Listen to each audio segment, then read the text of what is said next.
পাকিস্তান ক্রিকেটে কি তবে এক যুগের অবসান ঘটতে যাচ্ছে? সময়ের অন্যতম সফল ও জনপ্রিয় তারকা Babar Azam, wicket keeper batter Mohammad Rizwan এবং গতিময় পেসার শাহেন শাহ আফ্রিদিকে বাদ দিয়ে বাংলাদেশের বিরুদ্ধে টি-20 সিরিজের দল ঘোষণা করেছে পাকিস্তান ক্রিকেট বোর্ড পিসিবি।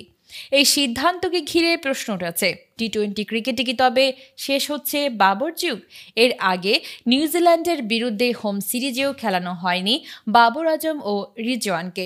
যদিও সেই সিরিজে শাহিন ছিলেন, কিন্তু এবার তিনজনকেই একসঙ্গে দেখা যাবে না বাংলাদেশের বিরুদ্ধে সিরিজেও। বিষয়টিকে নিয়ে চোখ বিশ্রাম বলার পক্ষে যে যুক্তি খুঁজে পাওয়া যাচ্ছে না, সেটি স্পষ্ট বোর্ডের সিদ্ধান্তে। বাংলাদেশ সিরিজে পাকিস্তান দলের নেতৃত্বে আনা হয়েছে মিডল অর্ডার ব্যাটার সলমন আগাকে। সহ অধিনায়ক হিসেবে থাকবেন শাদাব খান। পাকিস্তানের সাদা বলের ক্রিকেটে নতুন দায়িত্ব পেয়েছেন নিউজিল্যান্ডের প্রাক্তন কোচ মাইক হেসন, যিনি সিরিজ শুরুর আগেই দলের সঙ্গে যোগ দেবেন। এই রদবদল পাকিস্তানের টি-20 ভবিষ্যতের জন্য ইঙ্গিতপূর্ণ, বিশেষ করে যখন সামনে রয়েছে এশিয়া কাপ ও 2026 সালের টি-20 বিশ্বকাপ। দল নির্বাচনের ক্ষেত্রে পাকিস্তান সুপার লিগে পারফরম্যান্সকে গুরুত্ব দেওয়া হয়েছে বলে পিসিবি সূত্রে জানানো হয়েছে। বাবর, রিজওয়ান ও শাহিন ছাড়াও বাদ পড়েছেন কয়েকজন উদীয়মান খেলোয়াড়, যার ফলে প্রশ্ন উঠেছে, তাহলে কি বড় কোনো রদবদলের মহড়া চলছে পাকিস্তান ক্রিকেটে?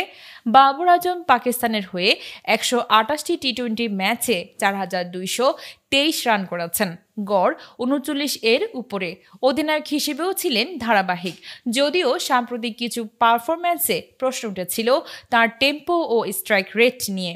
পাকিস্তানের সোশ্যাল মিডিয়া যেন ফেটে পড়েছে এই ঘোষণায়। কেউ বলছেন বাবরকে বাদ দিয়ে পাকিস্তান ভুল করছে, আবার কেউ মনে করছেন নতুন প্রজন্মের সুযোগ দেওয়াটাই ঠিক পদক্ষেপ। ক্রিকেট বিশ্লেষকরা মনে করছেন পিসিবি হয়তো দলের জন্য নতুন কিছু তৈরি করতে চায়।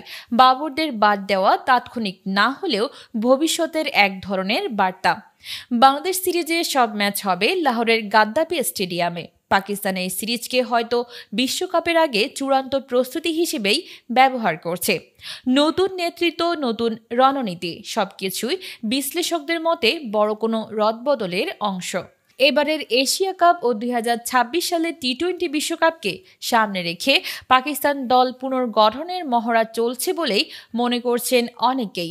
যদিও ভারত এই এশিয়া কাপে খেলবে কিনা তা এখনও নিশ্চিত নয়। তবে যাই হোক, পাকিস্তান বোর্ড যে স্পষ্ট বার্তা দিতে চাইছে তা হলো সময় এসেছে নতুন দিক চিন্তার। পাকিস্তানের ক্রিকেটে সবসময় নাটকীয়তা লেগে থাকে, তবে এবার যে ঘটনা ঘটছে সেটি নিছক পরিবর্তন নয়, এ যেন এক পাওয়ার শিফট।